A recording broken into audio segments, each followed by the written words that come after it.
okuboneza etawuni batandikiraho irwariro rya Bitooma Health Center 3 barabaha kereziya nikwe kutaho mutawuni y'ibashangira ibyaro bitari birungi mu buyonjo nahabebembeze batawuni kanso basimira umurumo oguba bakorire okubatubiza hakizu becu twizaho umutawuni ya Bitooma apasire kujikirininga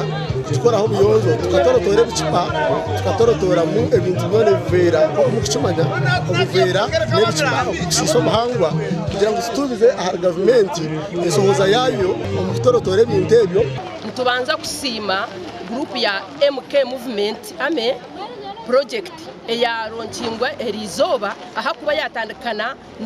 no kuyonza etawuni yitu omukoro murumo gubabire n'umuti nkakamanyiso ko kutongoza bebembeze ba Tiimu MK ame erabereho buruhonka standby generator ahubwo kuma buhangwa n'obuyonjo mu cangeco kandi bashabirwa gukora n'abakazi ahubwo burungi bwihanga. Long live our general. Ankore region intwara Agashaka kuronkinga structures za MK ame movement abwa Bitooma town council mugende mukoro murumo murungi mugambira abantu ebyenkurakurana mugambira abantu ebya patriotism ningasho kundi hanga ryabo akakiko kanyu sebo mukama wanje mutemu abacyara aha bwokuba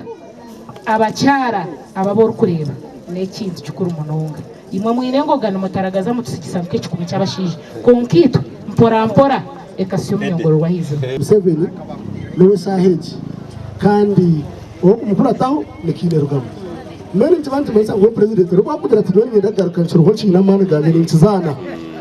itwe abakinerga bazakomeza nyuma ababorekero ko barukuza kugumizamo n'abakora obuyonjo gasha kwa Ben Muhozi.